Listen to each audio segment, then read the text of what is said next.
Speaking at the first cabinet meeting of his second term, US President Donald Trump said Ukraine could forget about joining NATO.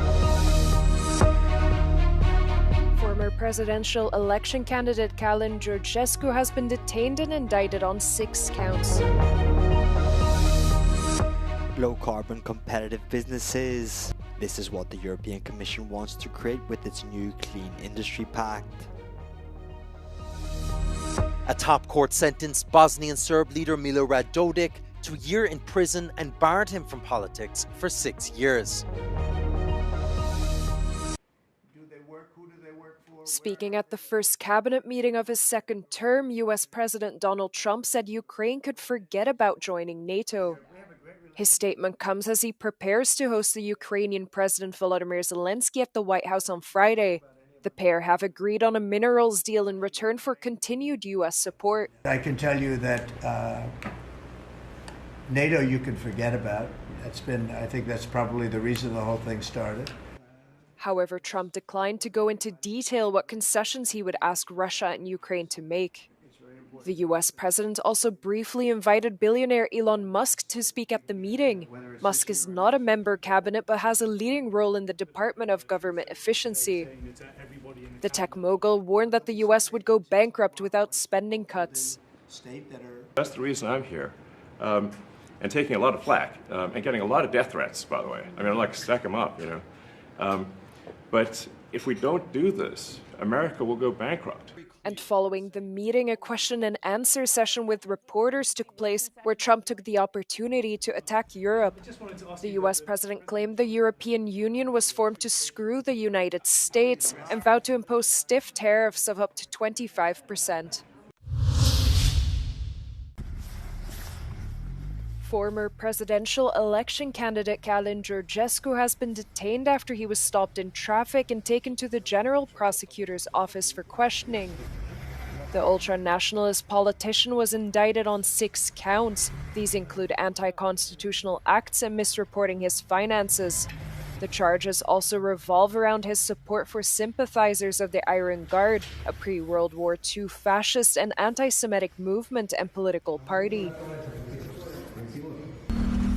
Este o activitate dispusă, iar noi trebuie să o punem în aplicare. Uitați la mine, e sigur? Da. Bine. Sunt foarte sigur. Sunteți un cetățean al României și eu trebuie să aplic legea. Georgescu's team accused the system of preventing him from filing his new presidential candidacy. The Central Electoral Bureau, however, denies this. BEC representatives told Euronews that candidates for the presidential elections in May cannot yet be registered.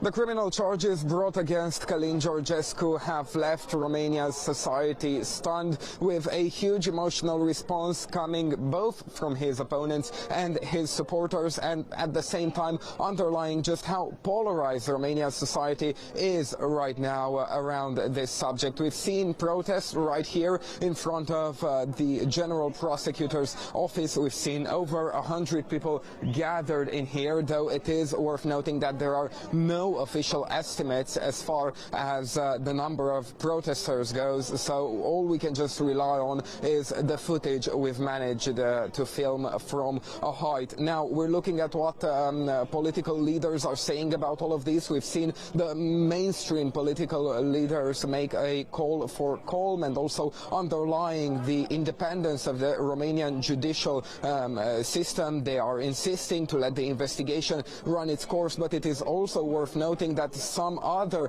political leaders, particularly those that are labeled as nationalists, have portrayed this investigation as a tool to keep Calin Georgescu from running again. And now the question remains, what's next?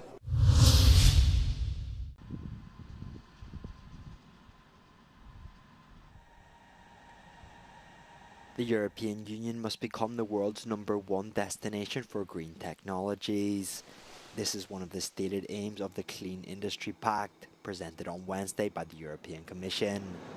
The idea is to make decarbonisation a factor in the continent's growth and reindustrialisation. In the short term, the Commission is proposing to mobilise over €100 billion to enable companies to meet the challenges of stiff international competition. For some analysts, this plan marks an important evolution. Le pacte industriel propre opère un changement de paradigme dans la politique industrielle européenne. Pour la première fois, on parle de préférences européennes, notamment pour la commande publique, pour favoriser les technologies vertes made in Europe. Pour la première fois, on va investir aussi dans des chaînes de valeur à l'échelle européenne, et notamment là où on a un manque. Typiquement, on n'a pas de capacité de raffinage de lithium, alors qu'en fait, on en a besoin pour produire des batteries.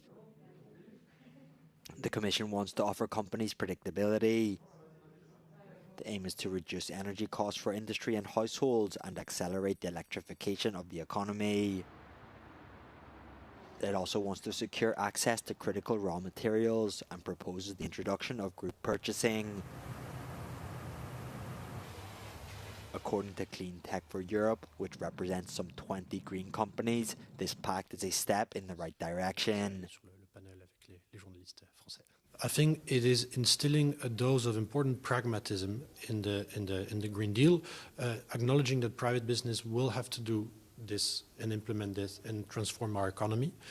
So it is pragmatism. To critics who see in this project a renunciation of the Green Deal, the Commission replies that it is in fact the implementation phase of its climate plan. The institution points out that by 2030, renewable energy targets should generate more than 3.5 million jobs.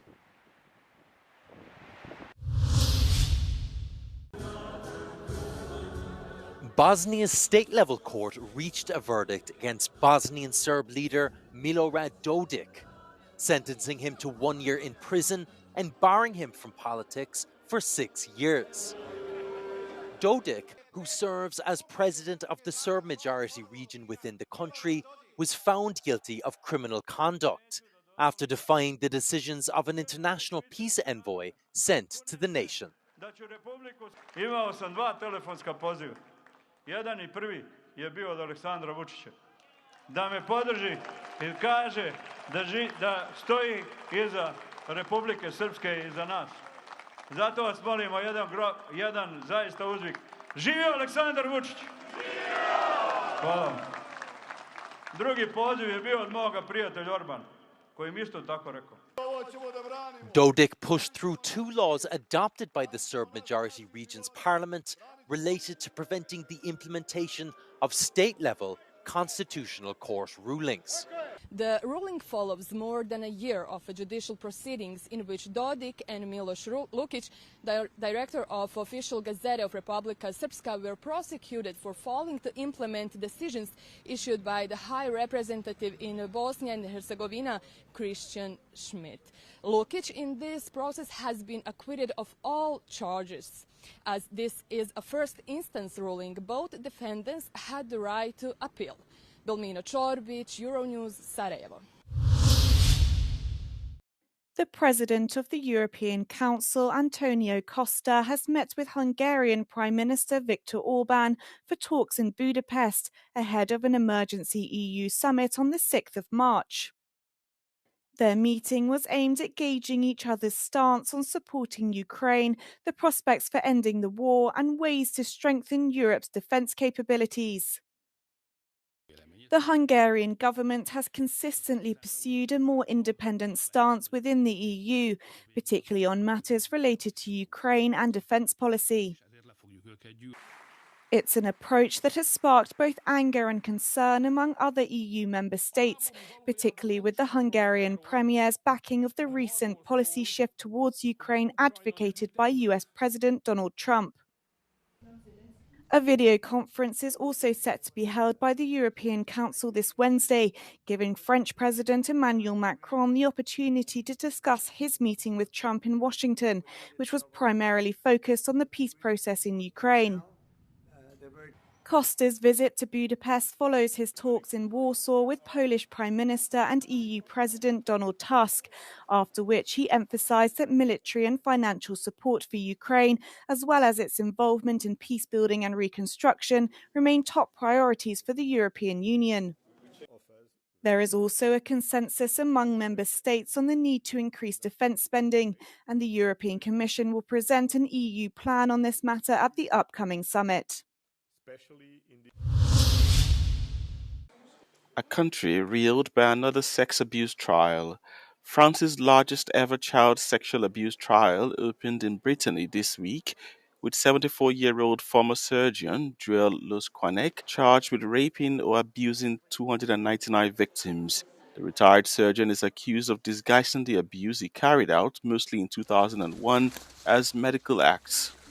Effectivement, je pense que ma cliente, entre autres, peut espérer qu'au moment où elle sera entendue le 27 mars prochain, la Cour puisse l'entendre avec toute la justesse qui s'impose. Parce que faire cette démarche de venir déposer à la Cour, c'est une démarche d'une difficulté folle. Se présenter avec à sa gauche son agresseur, c'est d'une difficulté redoutable. Être capable de le faire, c'est déjà une victoire en soi. Et ce que j'aimerais plus que tout, c'est que à cette occasion, cet homme-là ne conteste rien, s'excuse. On n'aura pas de réponse, on n'aura pas de clé de compréhension, parce qu'il n'y a rien de compréhensible dans tout cela, et je ne pense pas qu'on soit en capacité de comprendre quoi que ce soit. The surgeon's ex-wife, who appeared in court on Monday, is accused of being aware of the crimes, an allegation she denies. For some of the victims, there is incontrovertible evidence for this. Aujourd'hui, à travers cette lettre, on entend ses motivations à garder le silence. Aujourd'hui, elle doit répondre de ce silence aussi. The trial comes as activists push to lift taboos that have long surrounded sexual abuse in France, months after the Gisèle Pelicot case drew to a close.